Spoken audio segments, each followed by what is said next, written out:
네, 오늘도 기쁨과 소망이 넘치시기를 바라겠습니다. 오늘 말씀은 마가복음 15장 22절 말씀입니다. 예수를 끌고 골고다라 하는 곳, 번역하면 해골의 곳에 이르러. 아멘. 오늘 말씀의 내용은 예수님을 끌고 골고다라는 곳으로 갔다는 말씀의 내용입니다. 골고다라는 의미는 해골의 곳인데 여러 가지 해석이 있습니다. 그 지형이 해골을 닮았다. 그래서 골고다라고 했다라는 해석도 있고요. 실제로 해골들이 많았다. 그래서 해골의 곳이다. 골고다라 했다라는 그런 해석도 있습니다. 그런데 실제로 이 골고다에서 많은 사람들이 처형이 되었고요.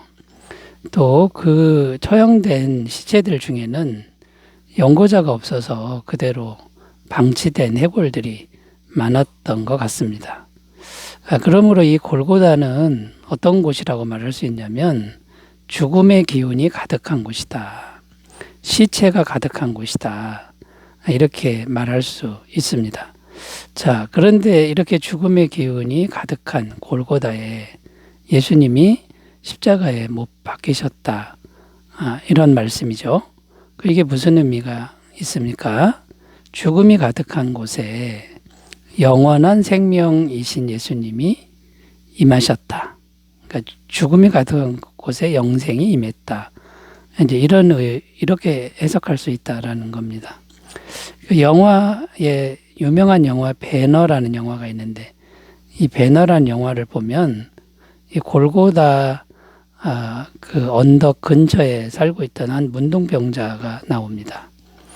그런데 이제 비가 와서 빗물이 막 흘러내려오는데 거기 예수님의 피가 섞여서 흘러내렸습니다. 그런데 그 핏물이 문둥병 걸린 자기 몸에 닿았을 때 문둥병이 낫는 그런 장면이 있다라는 겁니다. 자, 그러므로 이제 우리가 어떤 생각을 해야 됩니까? 죽음의 기운이 아무리 가득해도 영생이신 예수님이 계시면 생명으로 바뀐다. 이렇게 이제 생각할 수 있다는 거고요.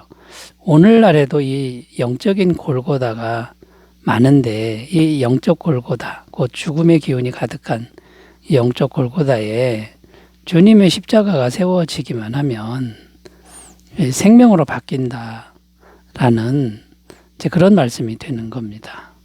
그래서 이제 오늘 말씀의 주제는 오늘날에도 역시 예수님의 피 묻은 십자가를 세워야 할 영적인 골고다. 그것이 어딜까? 영적인 골고다는 죽음의 기운이 가득한 곳을 말하는 것이죠. 십자가를 세워야 할 영적인 골고다는 오늘날 어디일까? 이걸 생각하면서 말씀의 은혜를 나눠보겠습니다. 첫 번째는요. 십자가를 세워야 할 오늘날의 영적 골고다. 첫 번째는 정죄와 심판의 골고다라는 것입니다. 정죄와 심판의 골고다라는 겁니다. 자, 우리를 죽음으로 몰고 가는 것은 정죄하는 것과 심판하는 것입니다. 자꾸만 다른 사람의 죄를 묻는 것이죠. 조금이라도 잘못하면 정죄하고 심판하는 이런 일을 말합니다. 정죄하고 심판하는 것을 멈추지 않으면 어떤 사람이든 죽을 수밖에 없습니다. 자, 그런데 우리는 구체적으로 어떻게 정죄하고 심판합니까? 첫째는 우리 자신 스스로가 자신을 정죄하고 심판한다라는 겁니다. 로마서 7장 23절 24절 내 지체 속에서 한 다른 법이 내 마음의 법과 싸워 내 지체 속에 있는 죄의 법으로 나를 사로잡는 것을 보는도다. 오호라 나는 공고한 사람이로다. 이 사망의 몸에서 누가 나를 건져내랴. 우리는 우리 자신을 들여다보면 우리 속에 선한 것이 없는 걸 알고 자꾸 자신을 정죄한다라는 거죠. 그리고 또 어떻게 정죄하고 심판하냐면 내 기준으로 다른 사람을 자꾸 정죄하고 심판한다는 겁니다. 그런데 다른 사람을 정죄하고 심판하는 나 자신도 똑같은 죄를 짓고 있다라는 거죠. 로마서 2장 23절 율법을 자랑하는 내가 율법을 범함으로 하나님을 욕되게 하느냐. 자기도 똑같은 죄를 짓고 있으면서 다른 사람을 자꾸 정죄하고 심판하는 이런 모습이 오늘날 우리의 정죄하고 심판하는 모습이다라는 거고요. 또 마귀가 우리 속에서, 마귀의 영이 우리 속에서 우리를 계속해서 정죄하고 심판한다라는 겁니다. 마귀가 정죄하고 심판하는 생각을 우리 속에 계속 넣어준다. 생각을 넣어주는 게 마귀의 영이죠. 그래서 계속 죄책감을 갖게 만드는 일을 한다는 겁니다. 고린도전서 15장 55절 56절 사망아 너의 승리가 어디 있느냐, 사망아 내가 쏘는 것이 어디 있느냐, 사망이 쏘는 것은 죄요 죄의 권능은 율법이라. 우리가 완벽하지 못합니다. 하나님 말씀을 자꾸 어깁니다. 그럴 때마다 이 사망 권세가 정죄감을 주고 그 다음에 심판을 계속하는 그런 생각을 준다라는 거죠. 자, 그러므로 우리가 이렇게 반복적으로 정죄하고 심판하는데 이 정죄하고 심판하는 곳에 항상 십자가를 세워야 한다라는 겁니다. 우리 마음 안에도 또 마귀가 공격하는 죄책감을 주는 그곳에, 다른 사람을 판단하는 그곳에 예수님의 십자가를 세우라는 거죠. 그럼 어떻게 됩니까? 예수님이 우리 대신, 다른 사람 대신 십자가에서 모든 죄를 지시고 대신 죽으셔서 죄값을 지불했다. 그러면 정죄하는 것과 심판하는 게 멈추게 된다. 이렇게 됩니다. 로마서 8장 1절 2절입니다. 그러므로 이제 그리스도 예수 안에 있는 자에게는 결코 정죄함이 없나니 이는 그리스도 예수 안에 있는 생명의 성령의 법이 죄와 사망의 법에서 너를 해방하였습니다. 예수님의 피 묻은 십자가만 세우면 더 이상 정죄하지 않아도 되고 심판하지 않고 예수님 안에 우리가 참 평안과 안식을 누릴 수 있다라는 것이죠. 자, 여러분, 오늘날의 영적인 골고다는 정죄와 심판의 골고다인데 예수님의 영원하신 십자가를 잘 세우시기 바라겠습니다.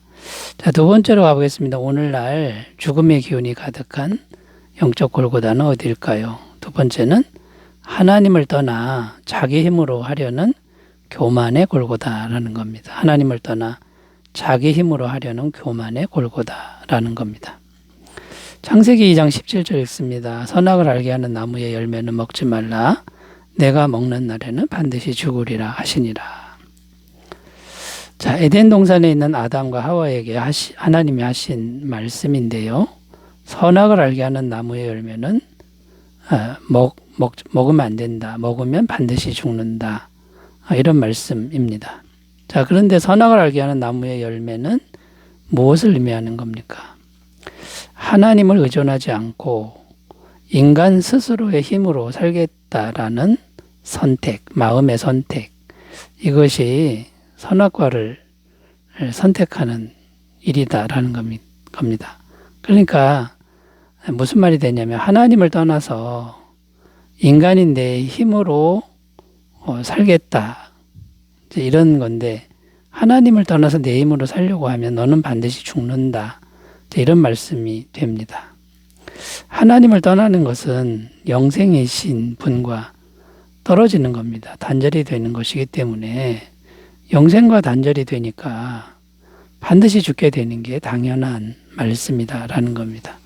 그래서 예레미야 선지자는 하나님을 떠난 사람을 저주받은 사람이다, 이렇게 말씀하고 있는 겁니다. 예레미야 17장 5절 6절 여호와께서 이와 같이 말씀하시니라. 무릇 사람을 믿으며 육신으로 그의 힘을 삼고 마음이 여호와께서 떠난 그 사람은 저주를 받을 것이라. 그는 사막의 떨기나무 같아서 좋은 일이 오는 것을 보지 못하고 광야 간조한 곳 건건한 땅, 사람이 살지 않는 땅에 살리라.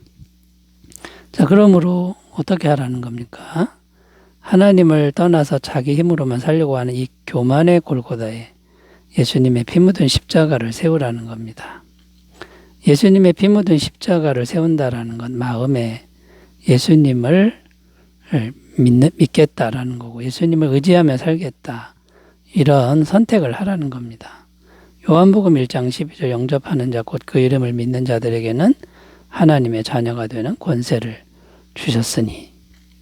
자, 이렇게 예수님을 마음에 겸손하게 영접하고 의지하고 살면 모든 죄가 해결이 되고 영생이신 하나님과 연결이 되어서 영생의 능력을 늘 공급받고 살게 된다. 자, 그러면 죽음의 기운이 가득한 나의 삶에 생명의 기운이 가득한 하나님의 영이 계속 흘러들어와서 우리는 생명으로 충만하게 되고 또 기쁨으로 충만하게 된 삶을 살 수 있다라고 말씀하는 겁니다. 자, 그러면 여러분, 내 힘으로 살겠다라는 교만의 골고다에 항상 예수님의 피 묻은 십자가를 세우고 십자가에 못 박히신 예수님을 절대적으로 의지하며 살아가시기 바라겠습니다. 자, 세 번째로 가보겠습니다. 오늘날 죽음의 기운이 가득한 영적 골고다는 어디일까요? 세 번째는 세상을 사랑하는 세상 가치관의 골고다라는 겁니다. 요한일서 2장 17절 읽습니다. 이 세상도 그 정욕도 지나가되 오직 하나님의 뜻을 행하는 자는 영원히 거하느니라. 여기 뭐라고 말씀하냐면 이 세상은 지나가는 것이다. 무슨 뜻이냐면 없어질 것이다. 곧 없어진다. 이런 말씀입니다. 베드로후서에서도 같은 말씀하고 있는데요. 베드로후서 3장 10절 그러나 주의 날이 도둑같이 오리니 그날에는 하늘이 큰 소리로 떠나가고 물질이 뜨거운 불에 풀어지고 땅과 그 중에 있는 모든 일이 드러나리로다. 자, 그러므로 이제 어떤 결론을 내릴 수 있습니까? 이 세상을 사랑하는 것이 곧 죽음을 사랑하는 것이다. 왜냐하면 금방 없어질 것을 사랑하는 것이기 때문입니다. 자, 그러면 이 세상에 대해서 집착하거나 이 세상을 사랑하는 것에 십자가를 세워야 하는데 구체적으로 그 십자가를 세우는 게 어떻게 세우는 겁니까? 첫 번째는 이 세상에서의 삶은 금방 끝이 난다라는 것을 항상 기억하는 것이 이 십자가를 세우는 일입니다. 시편 90편 10절 우리의 연수가 70이요 강건하면 80이라도 그 연수와 자랑은 수고와 슬픔뿐이요 신속히 가니 우리가 날아가나이다. 그러니까 이 세상은 금방 끝나고 나의 인생도 금방 지나간다. 이걸 생각해야 된다라는 거고요. 또 이 세상에 가치관이 있습니다. 돈, 명예, 권력 이런 것들을 사랑하면 그것은 곧 죽음이다. 왜냐하면 그것도 곧 없어질 것이기 때문이다. 이걸 생각해야 된다라는 겁니다. 요한일서 2장 15절 16절 이 세상이나 세상에 있는 것들을 사랑하지 말라. 누구든지 세상을 사랑하면 아버지의 사랑이 그 안에 있지 아니하니 이는 세상에 있는 모든 것이 육신의 정욕과 안목의 정욕과 이생의 자랑이니라. 아버지께로부터 온 것이 아니요 세상으로부터 온 것이라. 자, 그러니까 곧 없어질 것을 생각하고 미련 두지 말고 이제 뭘 해야 됩니까? 날마다 이 세상 가치관이 아니라 천국을 사모하는 그런 삶을 사는 것이 십자가를 세우는 일이다라는 겁니다. 로마서 14장 17절 하나님의 나라는 먹는 것과 마시는 것이 아니요 오직 성령 안에 있는 의와 평강과 희락이라. 자, 여러분 먹고 사는 것의 메인은 이 세상 가치관의 골고다를 우리가 내려놓고 그 골고다에 영원한 생명을 주시는 예수님의 십자가를 잘 세우시길 바라겠습니다. 기도합니다. 하나님 아버지, 우리에게 있는 죽음의 골고다에 영생의 십자가를 잘 세우게 하옵소서. 예수님의 이름으로 기도드립니다. 아멘. 은혜 충만하시기 바라겠습니다. 감사합니다.